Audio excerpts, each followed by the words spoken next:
Então, falei aqui em cima sobre os tumores de baixo grau e os tumores de alto grau, e agora eu vou falar sobre os tumores embrionários. A gente viu que uma das características que favorece a identificação por imagem de um tumor glial de alto grau é a restrição à difusão das moléculas de água.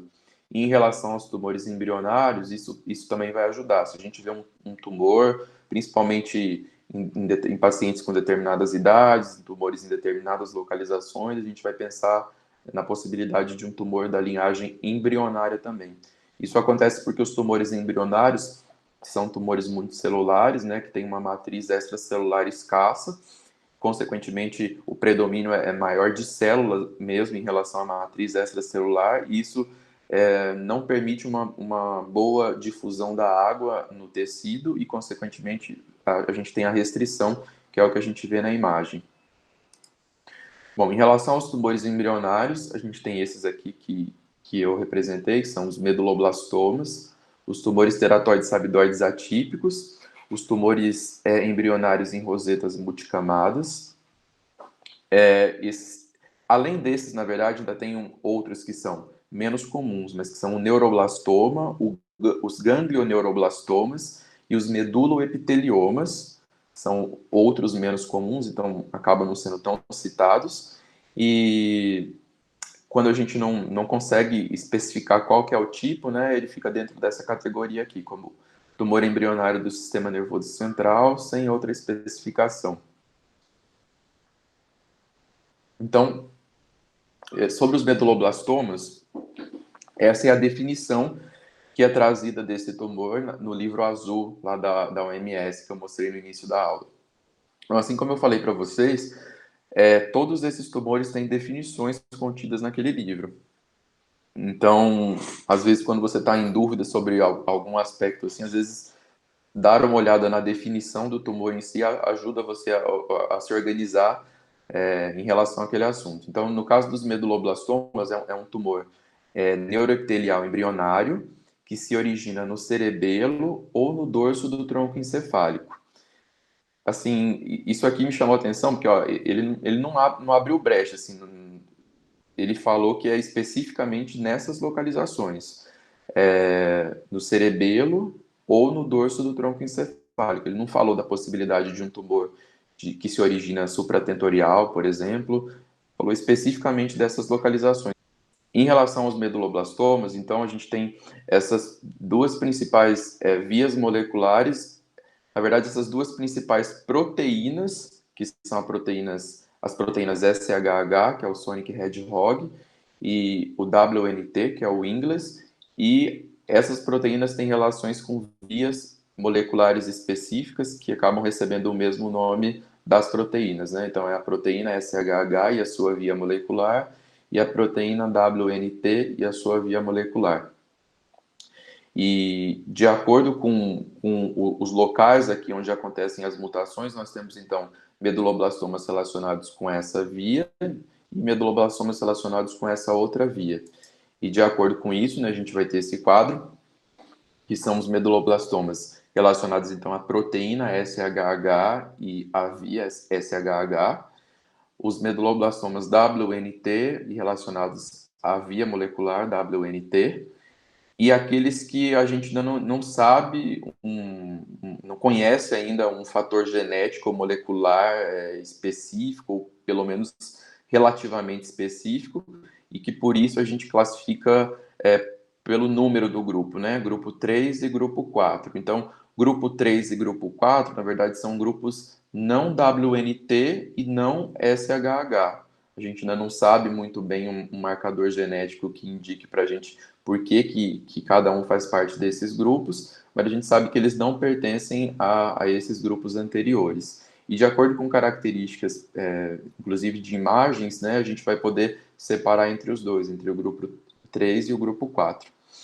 E aqui a tabela aqui tem bastante informação, então eu circulei aqui algumas que ajudam mais a gente a direcionar, né, para qual subtipo de que a gente está falando. Então, primeiramente, que a gente sempre tem que olhar o que é o mais comum de todos, né? O mais comum de todos aqui é o grupo 4. Então, se você encontra o meduloblastoma, a maior probabilidade é que ele seja do grupo 4 por uma questão estatística mesmo, ele é o mais frequente. Em geral, a maioria desses tumores são mais frequentes em pacientes do sexo masculino, ou a frequência é igual entre masculino e feminino, ou o sexo masculino ganha, que é mais frequente, com exceção do subtipo WNT, que é mais frequente do sexo feminino. Assim como o WNT é a exceção aqui, que é o que acontece no sexo feminino, e ele também acaba sendo a exceção no sentido de que ele é o menos frequente de todos, representa 10% dos casos, ele é a exceção também em relação ao prognóstico, porque ele é o que, dentre todos, é o que apresenta o melhor prognóstico. Dentre todos, o que apresenta, ao contrário, o pior prognóstico são os do grupo 3, que inclusive são aqueles que já frequentemente apresentam metástases no momento da apresentação. E o realce pelo contraste, né, o padrão de realce pelo contraste também ajuda, mas assim, de todas essas características aqui, o que ajuda muito mesmo é a localização. A localização vai ser talvez o fator que mais ajude a gente aqui a estabelecer qual que é o subtipo do meduloblastoma. Então, o subtipo WNT, ele acontece no ângulo pontocerebelar. É meio besta assim, mas desde que eu sou fellow, eu lembro assim, que do WNT, porque o W é uma letra que tem muitos ângulos, né? Na minha cabeça isso faz algum sentido. Então, ele é um tumor que se origina no ângulo pontocerebelar, ou próximo do ângulo pontocerebelar, se localiza ali nessa região. SHH, na minha cabeça faz algum sentido. O H e o H eu penso no hemisfério cerebelar direito e no hemisfério cerebelar esquerdo. E aí eu lembro que é um tumor dos hemisférios cerebelares. E aí tem os do grupo 3 e o do grupo 4, que são tumores que ocupam mais uma situação de linha média mesmo no interior, crescem ali em direção ao interior do quarto ventrículo. Então, esses aqui eu consigo separar de acordo com a localização, né? Um mais lateral aqui para o ângulo ponto cerebelar e esse aqui mais do hemisfério cerebelar. Entre esses dois, a localização é semelhante. Então, o que vai me ajudar entre os dois é o padrão de realce pelo contraste. Aqui no grupo 3, geralmente eles têm realce pelo contraste, enquanto que no grupo 4 esse realce é variável, pode ser pobre ou ausente. Então, vamos lá, se eu tenho uma criança que tem uma lesão de fossa posterior, que está ocupando o quarto ventrículo e que tem uma restrição à difusão muito importante. Já vou pensando, se ele tem uma restrição tão importante assim, é uma criança, provavelmente é um tumor de origem embrionária, né? Nesse caso, na fossa posterior, deve ser um meduloblastoma, até que se prove o contrário. É uma possibilidade. A gente lembra que eles não são os únicos tumores que restringem a difusão. Os ependimomas, que também são tumores da fossa posterior de criança, também podem apresentar restrição à difusão, embora seja uma restrição menos evidente, menos intensa quando comparada com os meduloblastomas. Mas sei lá, o seu caso que você pegou tem uma restrição muito intensa e você pensa na possibilidade de um meduloblastoma. E aí você vai olhar qual que é o padrão do realce pelo contraste. Se é uma lesão que praticamente não tem realce pelo contraste, você vai pensar que provavelmente é um grupo 4. Você vai pensar assim, o grupo 4 já é o mais frequente mesmo, já é o mais frequente, né? 40% dos casos. Eu estou vendo uma lesão na localização típica dele e que tem essa característica que ele, dentre todos, é o que mais apresenta de não ter realce assim, significativo pelo contraste, provavelmente é um grupo 4. Vai direcionar, vai pensar mais nessa possibilidade. Agora, se ele apresenta realce pelo contraste, aí você não sabe, porque o grupo 4, embora ele pode ter essa característica de ter realce pobre ou ausente, ele é um realce que é variável. Então, é um realce que pode ser presente também. Então, você não vai saber diferenciar se é do grupo 3 ou se é do grupo 4. Vão ficar essas duas possibilidades. Se você encontra já um sinal de disseminação leptomeníngea no momento da apresentação, ou alguma outra forma de metástase, aí provavelmente é o grupo 3, porque de todos ele tem um prognóstico pior e já apresenta metástases na apresentação em cerca de 40% dos casos. Então isso aqui é muita coisa. Quase metade deles, no momento que você faz o diagnóstico do tumor, você já identifica a metástase. Então, isso é algo significativo aqui, que auxilia na diferenciação entre os subtipos.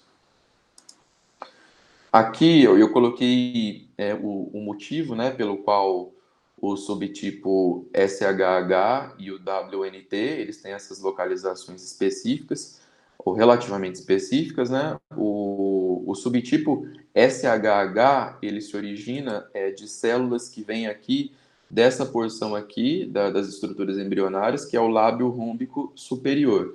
Aqui a gente tem é uma parte, né, a porção mais cranial do tubo neural, e as diferenciações que cada uma dessas porções aqui, dessas vesículas embrionárias, sofreu. Então, essa porção aqui mais anterior ou superior é o prosencéfalo, a porção média é o mesencéfalo e a porção aqui inferior é o rombencéfalo. Então, a gente está falando aqui sobre alterações relacionadas ao rombencéfalo.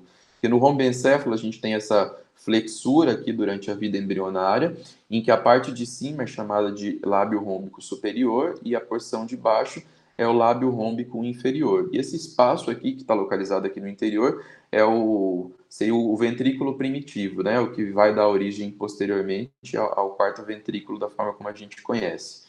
Então, as células lá do meduloblastoma do subtipo SHH, elas são originadas aqui no lábio rômbico superior. E as células aqui do lábio rômbico superior contribuem para a formação da camada granular do cerebelo, do córtex cerebelar. Então a gente já sabe que é um tumor relacionado com o hemisfério cerebelar em si. Enquanto que as células aqui envolvidas no tumor do tipo WNT ou Inglis, elas se originam aqui no no lábio rômbico inferior. E é por isso que elas têm essa situação um pouco mais caudal em direção ao ângulo ponto cerebelar e até um pouco mais inferiormente, ali no ângulo cerebelo-bulbar lateral, digamos assim. Então, a gente conhecia esses subtipos aqui, né? Sei que tem um relacionado à proteína SHH e a sua via molecular, o subtipo WNT, e outros dois que eu não sei muito bem qual que é a origem genética, não sei qual é a célula de origem, mas eu tenho algumas características que ainda me ajudam a diferenciar entre um e outro. Só que a coisa vem se dividindo cada vez mais, né? Se subdividindo cada vez mais. E hoje a gente sabe que, por exemplo, dentro do grupo SHH, a gente tem o subtipo alfa, beta, gama e delta. Aí cada um tem uma característica. O alfa é relacionado com mutação da proteína P53, o beta mais frequentemente em lactentes e tem um prognóstico ruim, muito ruim. Os gama são mais frequentes em lactentes e têm um prognóstico já um pouco melhor. Os deltas já são mais em adultos e que tem essa mutação TET associada. Então, assim, a gente dá essa aula dessa forma, mas talvez no futuro talvez a gente tenha até mesmo uma aula para cada um desses subtipos, né, um dia. Então, é uma coisa que a gente ainda não sabe muito bem. Aqui eu vou apresentando aqui vários casos que são confirmados, né, que são da literatura, que para cada um desses subtipos de meduloblastoma que eu falei, e aí eu vou apresentar na sequência, depois de cada caso, eu mostro um caso que a gente teve e que a gente não chegou a uma conclusão se era também, a gente não teve a resposta de qual subtipo que era, mas que o aspecto de imagem lembra bastante para a gente aquele subtipo específico de meduloblastoma. Então, esse aqui, inicialmente, a gente já vê que é um tumor que está comprometendo principalmente aqui o hemisfério cerebelar. Então, o hemisfério cerebelar, o subtipo que a gente pensa é no SHH e era o caso desse paciente aqui. Esse aqui era um caso que também não era uma criança, era uma mulher de 27 anos e que tinha esse tumor, ó, que apresentava aqui restrição à difusão das moléculas de água e ele tem essa localização aqui no hemisfério cerebelar, ó, tem uma relação inclusive com o córtex cerebelar aqui bem importante. Pode ser que seja um SHH, né? A gente não soube aí a resposta. Esse aqui é o WNT, chama atenção essa área aqui cística aqui posterior, mas na verdade o principal componente lesional está aqui embaixo, ó, nesse ângulo aqui entre o cerebelo e a porção lateral do bulbo aqui, na verdade da transição bulbomedular. Então essa localização aqui no ângulo mais para cima, ponto cerebelar, ou nessa extensão inferior aqui entre o cerebelo e o bulbo, é uma localização que favorece o subtipo WNT. E dentre os que eu procurei, né, dos que tinham no arquivo, não encontrei nenhum com esse aspecto. e o que é até assim relativamente plausível, porque ele é o menos frequente de todos, né? Representa cerca de 10% dos casos. Esse aqui é um subtipo 3 da literatura, então tem essa localização na linha média aqui, uma localização central e com um realce pelo contraste, né? Aqui não foi mostrado na figura lá do livro nenhuma área já de disseminação leptomeningia, mas se no momento da apresentação a gente já tivesse algum sinal de metástase, isso favoreceria ainda mais o subtipo 3. Esse é um caso também do nosso serviço e a gente tinha uma lesão aqui comprometendo, ocupando aqui o quarto ventrículo com restrição à difusão das moléculas de água, uma lesão que apresenta um realce, né, pelo contraste. E também não tinha sinais de metástase, já que durante a apresentação, mas por causa do realce, a gente cogitou aí uma neoplasia do grupo 3, um meduloblastoma do grupo 3. Lembrando que poderia ser do grupo 4 também, porque o grupo 4 também pode apresentar realce pelo contraste e até mais frequente que o grupo 3. Então, aqui é difícil saber, nesse caso, entre um grupo e o outro. Porém, quando ele não apresenta um realce significativo, como é esse caso aqui, do livro, a gente já pensa no grupo 4, né, que é aquele que tem essa característica de poder ter um realce pobre ou ausente.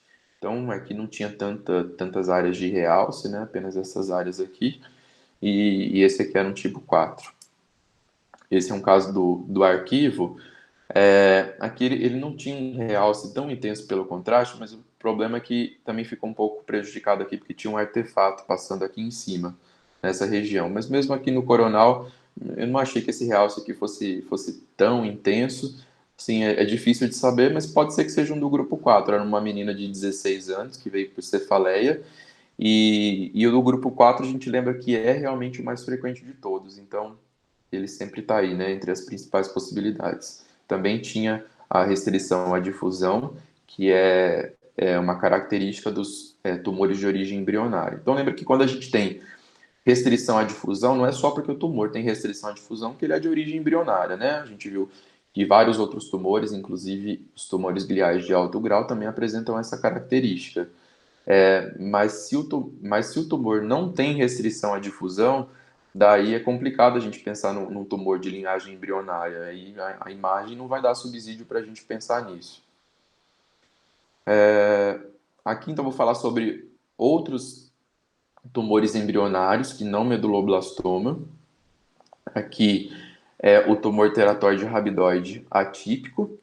E esse tumor, ó, quando a gente olha a definição desse tumor, ele envolve então aspectos histopatológicos, que é a presença frequente dessas células com aspecto rabidoide, mas o que marca assim de forma molecular esse tumor é a perda da expressão INI1 ou da perda da expressão BRG1. Então, ele tem essas características aqui moleculares. Os tumores teratoides rabidoides atípicos têm uma idade de apresentação inferior à dos meduloblastomas, né? Então, aqui a mediana da apresentação é com 17 meses de vida.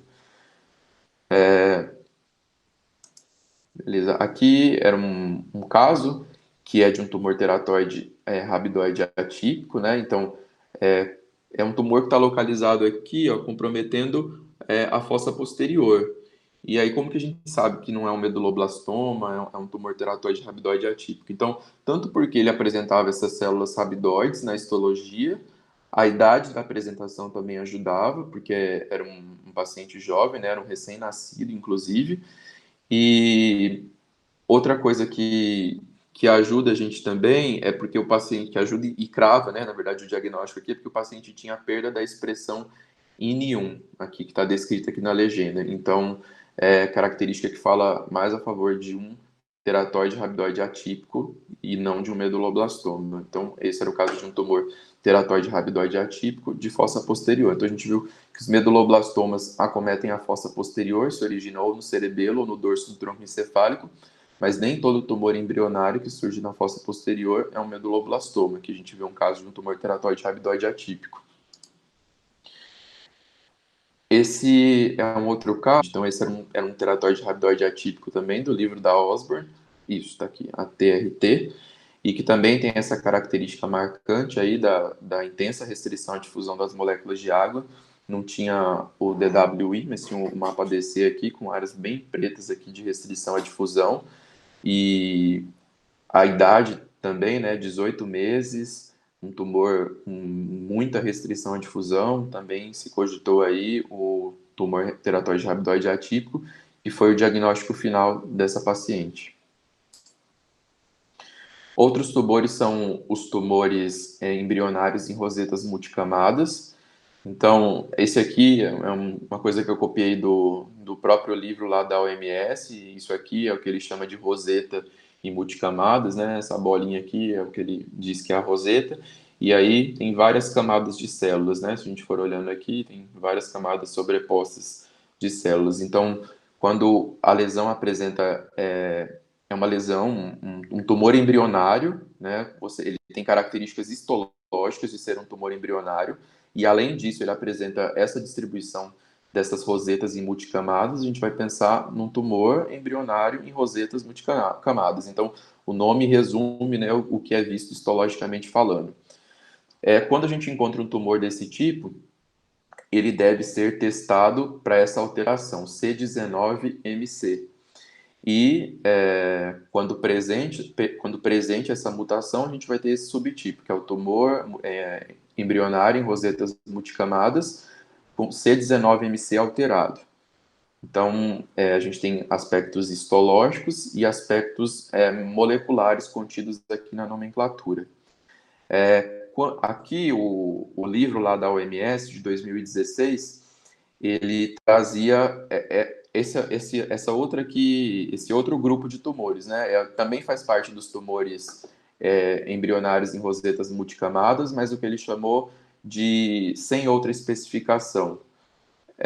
Então, isso aqui que era chamado de sem outra especificação, e isso teve uma atualização depois, na primeira atualização do grupo do SIMPET. Então, eles diferenciaram o que é o tumor que a gente pode chamar de sem outra especificação do tumor que é not elsewhere classified. Então, são coisas diferentes. Não adicionalmente classificado. Então, aqui é sem outra classificação, aqui é não adicionalmente classificado. Qual que é a diferença entre essas duas coisas? Então, aqui, em 2016, o que ele falava?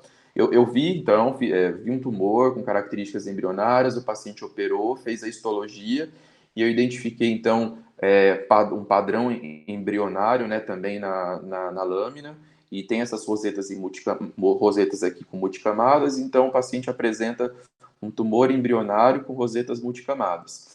Mas naquela época, ele dizia assim, que se você fez, por exemplo, testou essa alteração molecular aqui e ela veio negativa, você podia chamar de NOS.